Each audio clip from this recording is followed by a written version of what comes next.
എഫേസ്യർക്ക് എഴുതിയ ലേഖനം 3-ാം അധ്യായം 20-ാം വാക്യത്തിൽ നാം ഇങ്ങനെ വായിക്കുന്നു: എന്നാൽ നാം ചോദിക്കുന്നതിലും നനയ്ക്കുന്നതിലും അത്യന്തപരമായി ചെയ്യുവാൻ നമ്മിൽ വ്യാപരിക്കുന്ന ശക്തിയാൽ കഴിയുന്നവന് സഭയിലും ക്രിസ്തുയേശുവിലും എന്നേക്കും തലമുറ തലമുറയായും മഹത്വമുണ്ടാകട്ടെ. ആമേൻ. നമ്മൾ ദൈവമുമ്പാകെ കൊണ്ടുവന്ന ഓരോ ആവശ്യത്തെയും, ഓരോ ആഗ്രഹത്തെയും, ഓരോ പ്രാർത്ഥനാ വിഷയത്തെയും കുറിച്ച് ഒരു നിമിഷം നമുക്ക് ചിന്തിക്കാം. നമുക്ക് ചോദിക്കാനോ സ്വപ്നം കാണാനോ ചിന്തിക്കാനോ പോലും കഴിയാത്തതിലും വളരെ അധികമായ കാര്യങ്ങൾ ചെയ്യാൻ കഴിവുള്ള ദൈവത്തിൻ്റെ പരിധിയില്ലാത്ത ശക്തിയുടെ അടുത്തായി നമ്മുടെ പ്രാർത്ഥനാപേക്ഷകൾ നമുക്ക് കൊണ്ടുവരാം. 1 കൊരിന്ത്യർ 2-ാം അധ്യായം 9-ാം വാക്യത്തിൽ പൗലോസ് എഴുതിയിരിക്കുന്നത് പോലെ ദൈവം തന്നെ സ്നേഹിക്കുന്നവർക്കായി ഒരുക്കിയിരിക്കുന്ന കാര്യങ്ങൾ ഒരു കണ്ണും കണ്ടിട്ടില്ല, ചെവിയും കേട്ടിട്ടില്ല, ഒരു മനുഷ്യൻ്റെയും ഹൃദയത്തിൽ തോന്നിയിട്ടുമില്ല. ആകാശത്തിൻ്റെ വിശാലതയോ കടലിൻ്റെ ആഴമോ നമ്മെ അത്ഭുതപ്പെടുത്തിയേക്കാം. എന്നാൽ ഇന്ന് സർവശക്തനായ ദൈവത്തിൻ്റെ ശക്തിയെയും അവൻ്റെ പ്രവൃത്തിയെയും കുറിച്ച് നമ്മൾ ഭയത്തോടെ ചിന്തിക്കേണ്ട ഒരു കാര്യമാണ്. നാം ഗ്രഹിക്കാൻ പ്രയാസപ്പെടുന്ന കാര്യങ്ങൾ സൃഷ്ടിക്കപ്പെട്ടത് അവൻ്റെ വാക്കുകളിലൂടെയാണ്. അതുപോലെ തന്നെ അവനെ സ്നേഹിക്കുന്ന നമുക്കായി അവൻ ഒരുക്കിയിരിക്കുന്നത് നമുക്കൊരിക്കലും മനസ്സിലാക്കാൻ കഴിയാത്തതിലും വളരെ കൂടുതലാണ്.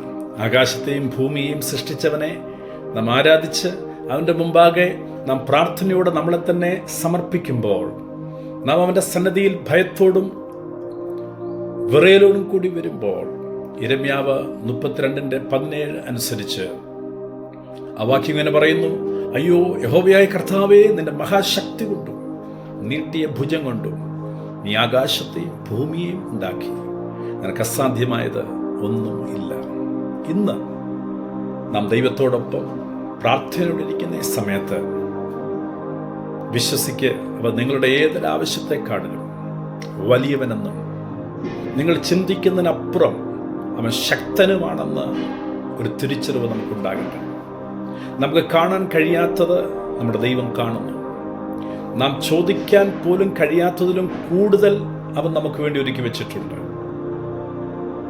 ദൈവം ആരാണെന്ന് മനസ്സിലാക്കി, അവനൊന്നും അസാധ്യമല്ലെന്ന് തിരിച്ചറിഞ്ഞ് നമ്മൾ ചിന്തിക്കുന്നതിലും ആലോചിക്കുന്നതിലും സ്വപ്നം കാണുന്നതിലും അപ്പുറത്ത് നമുക്ക് വേണ്ടി ദൈവം പ്രവർത്തിക്കാൻ മതിയാവനാണെന്നും അങ്ങനെ പ്രവർത്തിക്കാൻ ആഗ്രഹമുള്ള ഒരു സ്വർഗീയ പിതാവാണെന്നും നാം തിരിച്ചറിഞ്ഞ് ക്രിസ്തുയേശുവിൽ നമ്മളെ തന്നെ ഈ രാവിലെ കാലം താഴ്ത്തി സമർപ്പിക്കാം.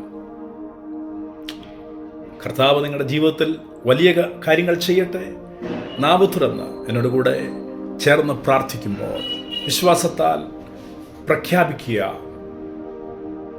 എൻ്റെ ദൈവം സകലവും ചെയ്യാൻ കഴിവുള്ളവനാണ്, അസാധ്യങ്ങളെ സാധ്യമാക്കുന്നവനാണ്. My God is able. എൻ്റെ ദൈവം സകലവും ചെയ്യാൻ കഴിവുള്ളവനാണ്. ഞാൻ ചോദിക്കുന്നതിലും നനയ്ക്കുന്നതിലും അത്യന്തപരമായി പ്രവർത്തിക്കാൻ കഴിവുള്ള എൻ്റെ ദൈവത്തിൻ്റെ മഹത്വം.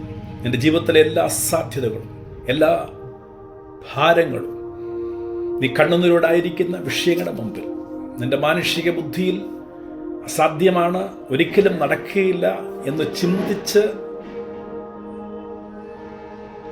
നീ തീരുമാനമെടുത്തിരിക്കുന്ന വിഷയത്തിൽ, നീ ഗിവപ്പ് ചെയ്തിരിക്കുന്ന വിഷയത്തിൽ, ഒരു മനുഷ്യൻ ചിന്തിച്ചാൽ പോലും ഈ ഭൂമിയിൽ ആർക്കും എന്നെ സഹായിക്കാൻ പറ്റുകയില്ല, ഒരുപക്ഷെ നിന്റെ പഞ്ചേന്ദ്രിയങ്ങൾ പറയും there is no hope, യാതൊരു പ്രതീക്ഷയ്ക്കും ഇനി വകയില്ലെന്ന് പറയുന്ന ആ വിഷയം വിവരങ്ങളിലൊന്ന് കൊടുത്തേ. അത് നിന്റെ രോഗസൗഖ്യമാകാം, സാമ്പത്തിക വിടുതലാകാം, നിന്റെ കുഞ്ഞുങ്ങളുടെ ഭാവിയാകാം, നിന്റെ ഭവനത്തിൽ വ്യക്തിപരമായി നീ പ്രാർത്ഥിക്കുന്ന വിഷയം എന്തു തന്നെയാണെങ്കിലും, നീ ചിന്തിക്കുന്നതിനപ്പുറം, നീ വിചാരിക്കുന്നതിനപ്പുറം നിനക്ക് വേണ്ടി അത്ഭുതം ചെയ്യാൻ യേശു കഴിവുള്ളവനാണ്. ഇന്ന് പകൽ കർത്താവ് നിങ്ങളെ സഹായിക്കുന്നു.